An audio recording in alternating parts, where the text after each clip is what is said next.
So, I've been living in Colombia for a while now, and I've seen some things. I've seen a guy sell mango slices at a red light, right next to another guy juggling machetes, while a third guy tried to sell me windshield wipers. And it wasn't even raining. And here's the thing, nobody thought that was weird, except me. Every time I think I've seen it all, Colombia hits me with something new. Like two women walking arm in arm like they're in a musical from 1952, or someone pouring a soda in a plastic bag and handing it to a child with a straw. So today we're doing another round. 10 more things Colombia does that are a little weird if you're not from here, and totally normal if you are. I'm not judging, I live here. I'm just noticing.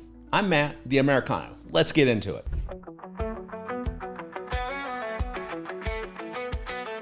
One of the first things I noticed in Colombia, especially with women, is that friends walk arm in arm or hand in hand, just walking down the street, arms linked, like they're in a black and white movie headed to the soda shop. And it's not a special occasion. It's not prom. It's Tuesday at 3 p.m. on the sidewalk, wearing jeans. Nobody thinks it's weird. No one stares. No one makes a comment. It's just two friends physically connected by friendship. Now in the US, if two adults walked arm in arm like that, people would immediately assume you were in a relationship or one of you had a sprained ankle. If two guys did that, someone would 100% say, "Bro, you good?" followed by awkward distancing. But in Colombia, it's totally normal. It's affectionate. It's casual. And after a while, honestly, it's kind of sweet. They're not in a rush. They're not distracted. They're just present and using each other for structural support, emotional connection, and possibly sidewalk navigation. In Colombia, every neighborhood has a tiny corner store, a tianda. Well, actually, every block has one, sometimes two. And they're all the size of a broom closet. They're usually run by someone's grandma. She knows everyone's name, blood type, and what your cousin did in high school. And you can buy exactly what you need. Not a pack, not a case, just one of something. One beer, 3 cigarettes, a single egg, a single roll of toilet paper. You don't buy groceries, you buy events. Sometimes someone will order a Coca-Cola and they'll pour it into a plastic bag with a straw, just so you don't have to pay the bottle deposit. It's like Amazon. If Amazon only sold 12 items, accepted coins, and also gave unsolicited life advice. In the US, you go to a store and have to buy a 24 pack of something you'll never finish. In Colombia, you buy exactly what you need and sometimes a little neighborhood gossip on the side. In the US, we have Starbucks. And at Starbucks, you order a tall, which sounds big, but it's actually a medium. Then there's grande, which is large, but not the largest. That's venti, which is Italian for I gave up trying to feel my hands. You order a coffee and get a bucket of caffeine. You need 2 hands to carry and a sleeve to protect your hands from the heat. Now in Colombia,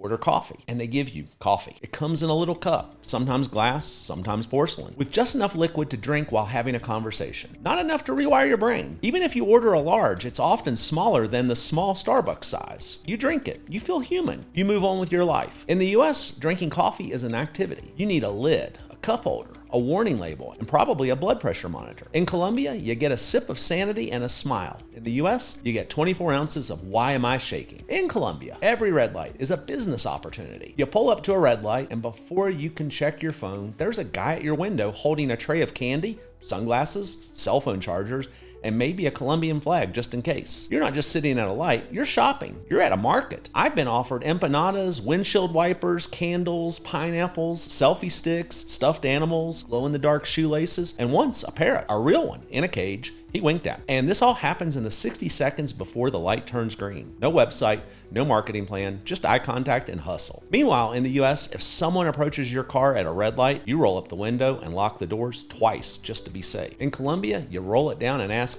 how much for the phone charger and also, is the parrot trained? And when you get to the next stoplight, just waiting like a normal person, and suddenly, boom, the circus shows up. You look up and there's a guy juggling machetes. Not balls, not pins, machetes. And he's smiling like this is the most casual Tuesday of his life. Then you see someone on stilts walking between cars like a roaming carnival. Another guy's doing flips, landing in front of your hood like he's auditioning for a Marvel movie. Sometimes there's fire juggling. And then there's the guy who's auditioning for Cirque du Soleil doing rope acrobatics off of a nearby tree. One time I saw a guy pretending to be a traffic cop, but with a puppet. I tipped him. I'll do this. The setup, the routine, the bow, and the time it takes for the light to change. It's a 1-minute performance, and when it ends, they walk car to car like tips, and you know what? You give them something because you just got a better show than most cruise ships. Meanwhile, in the US, our red light entertainment is your radio. Maybe someone honks, maybe a squirrel runs by. That's it. Colombia, you get an acrobat, a clown, and maybe a guy with a whistle doing interpretive dance in traffic. It's Broadway with empanadas. Now a quick pause for something completely non-juggler related.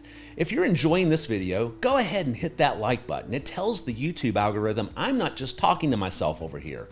Also, YouTube tells me only about 23% of the people who watch my videos are subscribed, which means the other 77% are watching and just ghosting me. If you hit that subscribe button, it helps out a small channel like mine and tells the algorithm, hey, this guy's talking about soda in a bag, and I like it. Thanks. Now back to your regularly scheduled street performances and emotional greetings. In the US, texting is simple. You open the chat and say, hey, you free? Boom. Direct, efficient. Emotionless, like a text from a robot with a deadline. Now, in Colombia, texting is an experience, and of course, completely done in WhatsApp. You don't just send a message, you enter a conversation with intention. It starts with, hola, ¿cómo estás? Then it continues, how's your family? How's your health? How's work going? Did it rain where you are? By the time they get to the actual question, your phone's at 1% and your lunch break is over. It's not bad. It's actually kind of sweet. Colombians treat every message like you're catching up after a long absence, even if you just talked yesterday. And if you try to reply the US way, just a quick, I'm good, what's up? They'll say, wow, tan seco, which means so dry, which means you've emotionally disappointed them. So now you're adding 3 extra emojis, a couple extra greetings, and a paragraph about your cousin's dog just to ask, what time is lunch again? One thing you'll hear all the time in Colombia is con gusto. It means with pleasure. It's what people say instead of you're welcome. And it's not just customer service folks, it's everyone. You thank someone for holding the door, con gusto. You say thanks for the coffee, con gusto. You accidentally bump into someone and apologize, and somehow they still say con gusto. It's like this built-in reflex for kindness. And honestly, it's kind of amazing. Even when the moment is clearly not relaxing, like asking for the Wi-Fi password at the bank, or returning a blender with no receipt and a missing lid, you still hear con gusto. It's polite. It's calm, and it keeps everything civil, even when emotions are not. In the US, customer service says things like no worries or no problem, which, let's be honest, often sounds passive-aggressive. In Colombia, even if the smile is holding on by a thread, you still get un gusto. And the best part? Most of the time, they actually mean it. In the US, we have drive-through banks. You pull up, deposit a check, maybe grab a lollipop, and all without leaving your car or making eye contact with a human. You could do your banking in pajamas. Now in Colombia, there are no drive-through banks. There's barely a fast lane inside the building. What they have is a take a number system. You walk in, grab a little slip of paper, and wait. Could be 15 people ahead of you, could be 60. Could be a spiritual lesson from the universe about patience. People aren't just there to deposit checks. They're paying bills. Electricity, water, gas, Claro, loans, other people's loans, maybe even karma from a past life. It's all happening in person at the bank. And sometimes they close the door while you're still inside, like lock it closed, to prevent more people from coming in, which also means you can't leave. So now you're inside a locked bank holding a tiny ticket that says B327, watching the screen slowly climb through the alphabet like it's playing a game of Scrabble. Everyone's just okay with it. They're chatting, drinking coffee, reading WhatsApp voice notes out loud. Meanwhile, I'm in the corner wondering if I've just accidentally been detained. Now in Colombia, car alarms are part of the soundtrack of daily life. They go off constantly. Middle of the day, wee-oo, wee-oo. Middle of the night, wee-oo, wee-oo. Middle of a church service. Doesn't matter. The alarm will perform. And nobody reacts. Not one person turns their head. You could be standing next to the car doing interpretive dance with a crowbar and people would still be like, must have been the wind. Meanwhile, in the US, if a car alarm goes off for 5 seconds, 3 neighbors come outside, one person starts filming, somebody's calling 911 before they even check if it's their car. In Colombia, a car alarm doesn't mean danger. It means someone leaned on the hood, or a bird flew too close, or the car is just bored and wanted attention. It's become ambient noise, like cicadas, but electronic and judgmental. And the best part? The owner never comes out, ever. You just stand there listening to the alarm scream for help like a neglected toddler in a parking lot, and nobody even blinks. So yeah, in Colombia, if you want to know if there's a real emergency, look for something not making noise. So here's something that still gets me. In Colombia, if the temperature drops below 75 degrees Fahrenheit, people start dressing like there's a blizzard warning. I've seen full jackets, you know, the puffy ones, scarves, sweaters, gloves for 70 degrees? Meanwhile, I'm out here in shorts and a t-shirt trying not to look confused or look like a Canadian. The sun's still out, birds are singing, and the guy next to me on the bus is dressed like he's preparing to hike Everest. And this isn't just one person, it's everyone. As soon as the weather drops to slightly pleasant, Colombians enter winter mode. At first, I thought it was a fashion thing.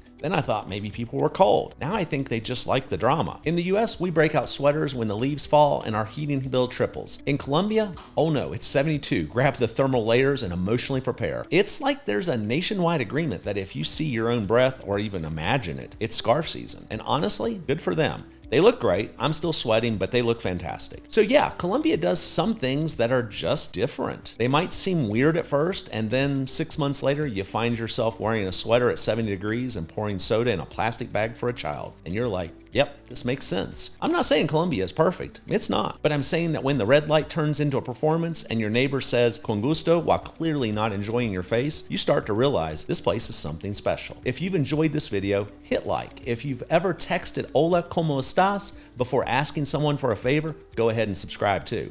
You're basically already Colombian. And if you want more stories about cultural quirks, life abroad, and figuring it all out one tiny corner store at a time, check out the Passport newsletter. It's free and it's like this video, but in your inbox, and occasionally has typos I pretend are intentional. Interested in apartments or houses or business opportunities in Colombia and abroad? Check out my free newsletter, Brokor. And if you're living in Bogotá or visiting, we have Bogotá Nomads, our friendly Bogotá expat group. Con gusto. I'm the Americano. Tranquilo. We'll figure it out. Take care.